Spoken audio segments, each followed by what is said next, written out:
Good afternoon, everyone. I'm Maggie Schuyler, President and CEO of the Perry Area Chamber of Commerce.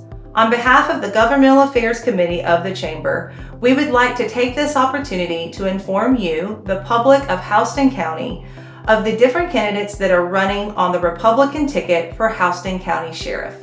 Please watch this video and be informed of the candidate. Hear why they think they are the best candidate for Houston County Sheriff. On May the 21st is the preliminary voting for Houston County Sheriff. So please make sure that you are registered to vote. And if you are registered to vote, please make sure that you exercise your right to vote in the preliminaries on May the 21st. Thank you.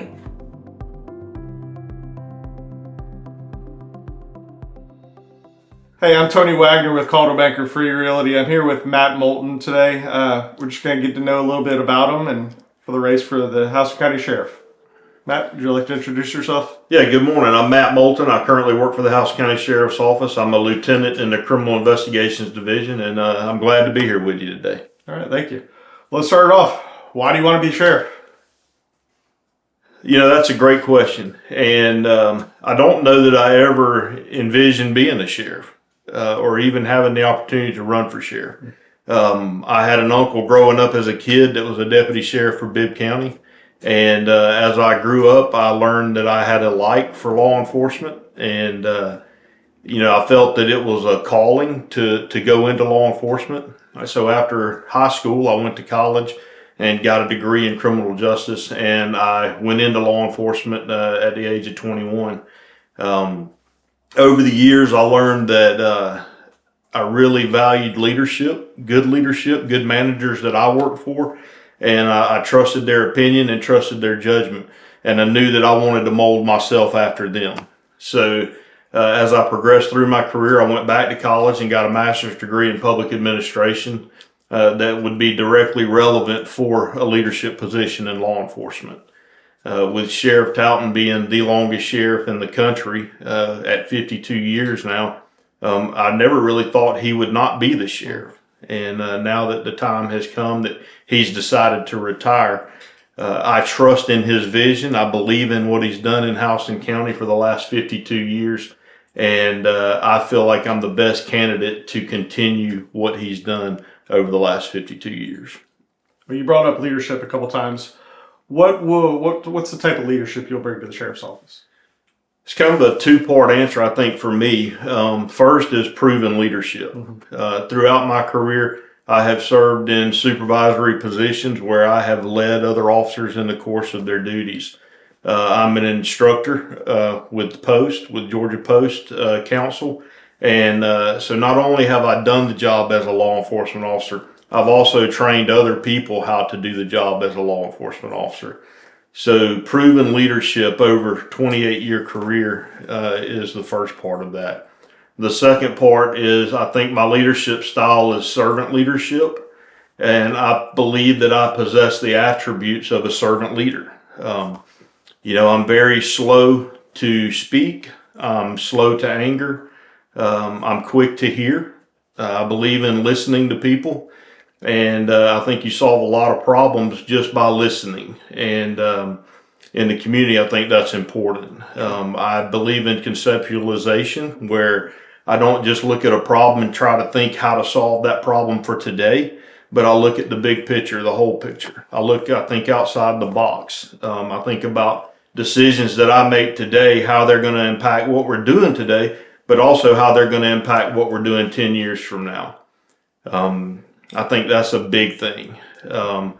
I believe strongly in empathy, understanding a person for the position that they're in. And a lot of that comes through active listening and learning the people that you're working with, working for, and those that are working for you. Ultimately, as the sheriff, the deputies will be working for me, but not losing sight of my purpose in that I work for the people that elect me as sheriff. So I think my leadership style is going to be one of servant leadership and doing what's best for the community and as well as the deputies that work for the sheriff's office. Great. What about like a roadmap of maybe your first 30, 90 days of office? Yeah, I think the first 30 days is going to be spent developing and enhancing relationships with employees, mainly command staff that are already in the department. This is going to be a historic change for the Houston County Sheriff's Office. No one currently working for the Sheriff's Office has ever worked for another sheriff. So the fact that Sheriff Talton will be out of office and a new candidate will be in office, you're going to have to develop relationships with current employees. I already have great relationships with majority of the employees and majority of the command staff. So I'll spend the first 30 days sharing my vision and earning their trust and respect and trying to instill confidence in them that I am the right man for the job and that my vision will be to progress the sheriff's office into the future. What do you think the number one challenge or change you will take into the office, and how would you go about making that change? Yeah, I think the biggest change is going to be how we handle employee appraisal performances. My example is when I came to work at the sheriff's office 10 years ago, I was an 18-year veteran law enforcement officer. I'm an instructor in just about every field of study in law enforcement. And when I was hired by the sheriff's office, I was hired at one step above entry level, which was 4% above entry level. And there were deputies I came in with 18 years. So when you look at another deputy that's been at the sheriff's office for 18 years, some were making $10, $12, $15 an hour more than I was. And I had more certification, more training than they did. So I think one thing that I want to look at is going to be a lateral entry program and actually recognizing and acknowledging deputies, law enforcement officers for what they bring to the table and not just go by a chart that, well, you're new to the sheriff's office, so you come in at entry level. In law enforcement, and not just specific to the sheriff's office, but every agency in the country, you basically got three types of law enforcement officers. In my opinion, you've got report takers, and those are guys that come to work every day and they do the job as they need to do it. Mm-hmm. They respond to calls for service and they write reports documenting what they did. And then you have report makers. And those are guys that are proactive law enforcement officers that come out and they seek out the criminal element in the community and they proactively prevent crime. So through traffic stops, through interdiction, through crime suppression, they're out there suppressing crime and preventing crime from happening. And in doing that, they're writing reports. And then on the flip side, you have the deputy that just does nothing. They come to work, they look for the closest parking lot to park in, they watch YouTube, Netflix, whatever they do all day. When they get a call for service, it takes them forever to get there. When they write a report, it's crap. It's just not good work. Well, nothing, I believe, in my experience, hurts morale than watching an employee like that be rewarded the same way an employee that comes to work and does their job does. So having a performance appraisal system that reflects that, and if you come to work and you put forth the effort and you do your job like you're supposed to do it, then you're going to be recognized, and with merit raises, you're going to get a merit raise, a higher merit raise. If you come to work and you don't do your job, you just do the bare minimum to get by and basically waste taxpayer money, then performance evaluations, appraisals should reflect that. And if merit raises are on the table with the county, then you're not qualified. You're not eligible for a merit raise. And through that, I think another attribute of servant leadership is persuasiveness. So instead of them doing things because my authority tells them to do it, they'll be persuaded to come to work and actually put forth the effort. Yeah. Because when you're seeing people get rewarded for good work, it's contagious. People want to do that too. So I think I've gone over 3 minutes. You're fine. What about transparency within the department? What changes can you make and lead that? I think the first thing that I want to do is create an office of public information officer. Bring someone into the agency or someone that is in the agency that will handle all media relations, that will be in contact with all division heads, supervisors on the road, that will manage our social media accounts, our website, and have one person responsible for that to be able to get information from the sheriff's office out to the public. Public trust is a huge thing in law enforcement, and it falls in line with police legitimacy.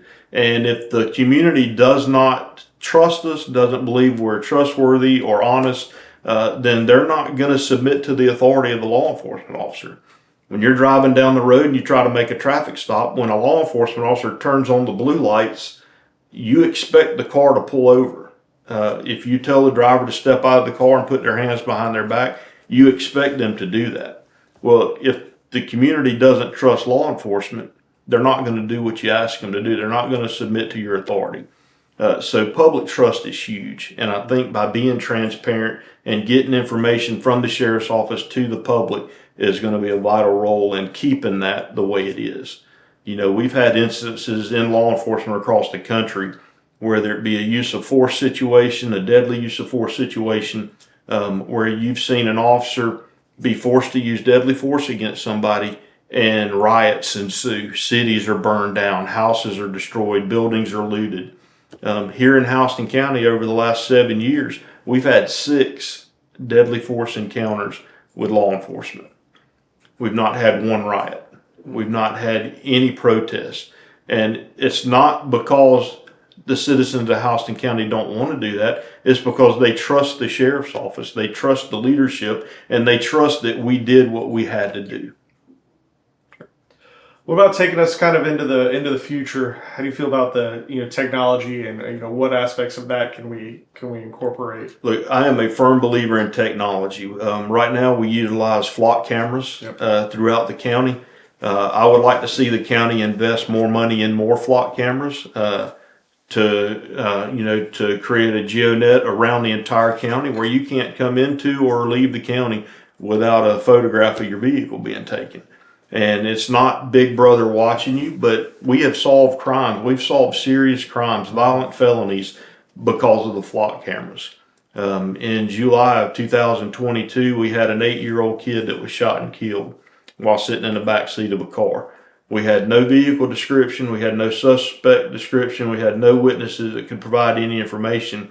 And through an investigation that also utilized the use of the flock cameras, we were able to identify a suspect vehicle coming to the scene and leaving the scene, which led to us identifying the 4 subjects that were responsible for shooting this kid. Arrests were made. 2 have pled guilty, and there's still 2 pending cases. There was a kidnapping that occurred in Perry. Through the use of the flock cameras, the suspect vehicle was captured on a flock camera in Henry County, Georgia, which led a Henry County police officer to make a traffic stop on that vehicle, and the female was recovered safely in Henry County. So I firmly believe in the use of technology. The Houston County Sheriff's Office, we already have a drone program. We have deputies that are trained in using the drones, and we use them on SRT, or our SWAT team callouts. We use them for major events.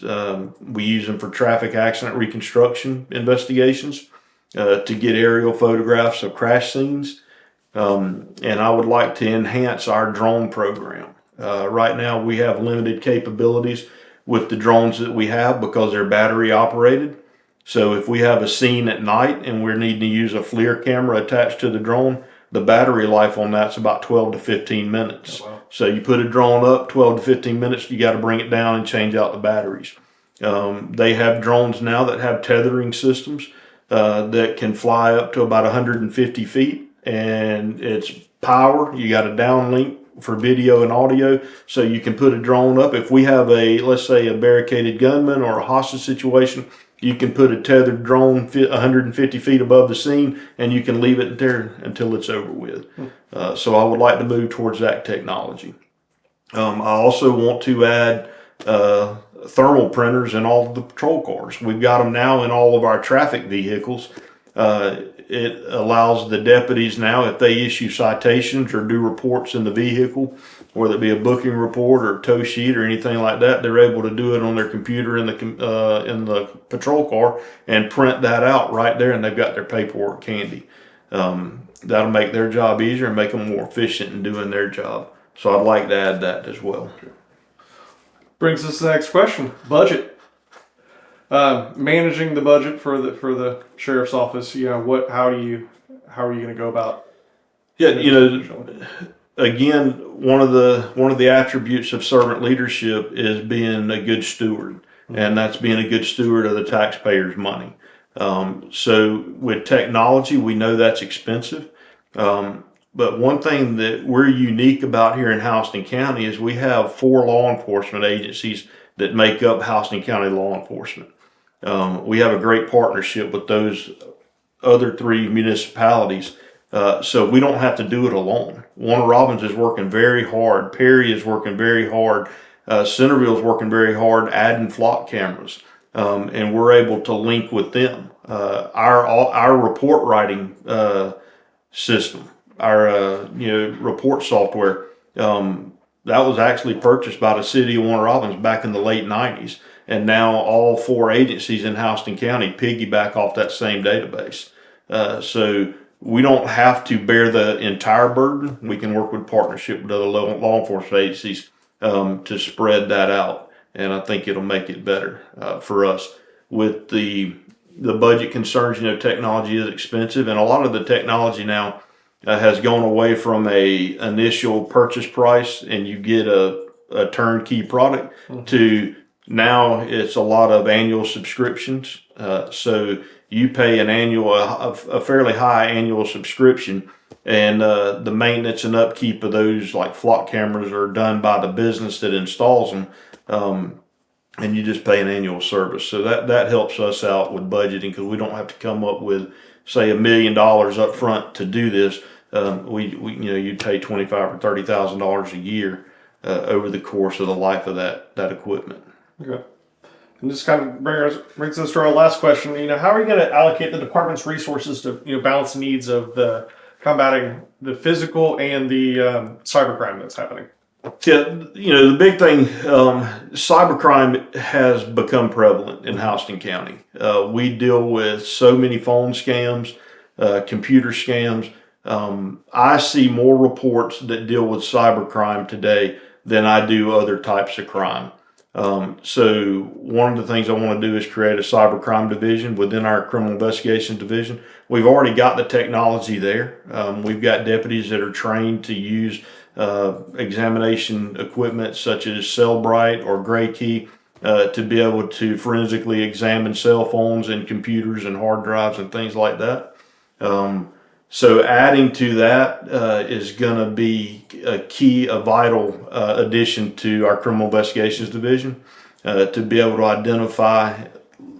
identifying the suspects is hard enough, but locating them, because we've had some where we've done search warrants to obtain IP addresses on computers that have sent emails that are scam related, and the computers come back to like Nairobi or over in India. So being able to track down the suspects is going to be hard. But we have been successful, very successful in identifying and prosecuting suspects dealing with the cybercrime. As far as the physical crime that takes place, we are seeing an uptick in violent crime in Houston County. A lot of that is happening between the ages of about 13, 14 years old to 20, 21 years old. So I would like to see a crime suppression unit be created within the sheriff's office and have deputies that are trained specifically in identifying criminal activity and trained to proactively prevent crime from happening. That was all the questions we have from the Government Affairs Committee with the Perry Chamber of Commerce. I'm going to let Matt have a second here to give you some closing remarks. All right, thank you. I keep getting asked. Basically, one question is what sets me apart from the other candidates? And the honest answer to that is, in my history, my experience working as a police officer, I started my career in Georgia here at the Warner Robins Police Department. I worked with Wayne Fisher, who is the chief of Warner Robins now, for about 13 years. Wayne and I have a very good friendship, and we've got a very good working relationship. In my time as a law enforcement officer in Houston County, I've worked side by side with Alan Everidge, who is the current police chief for Perry Police Department. I have a very good friendship and a very good working relationship with Chief Everidge. I've also got a good professional relationship with Chief Duncan at Centerville Police Department. So when you think in terms of consolidating law enforcement, that's what I want to accomplish. And I don't mean bringing all 4 agencies under one roof, under one person, driving one patrol car, wearing one uniform.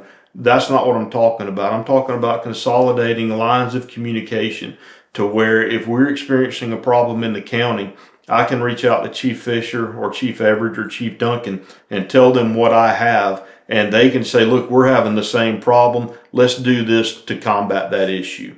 So I think the lines of communications that I will have with proven relationships with those 4 or 3 chiefs of police sets me apart from the other candidates.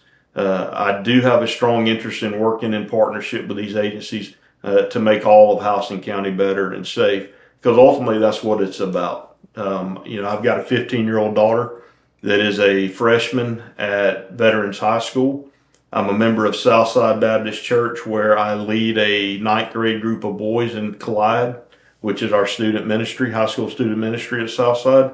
And I genuinely care about those kids. So my job as sheriff is going to continue making Houston County a safe place for our kids to grow up, to go to school, for our families to come live, work, and play, and just overall make Houston County the county that it's been for the last 50 plus years under the leadership of Sheriff Talbot. Well, we greatly appreciate your time, Matt. I appreciate it. Thank you. Absolutely. Appreciate it.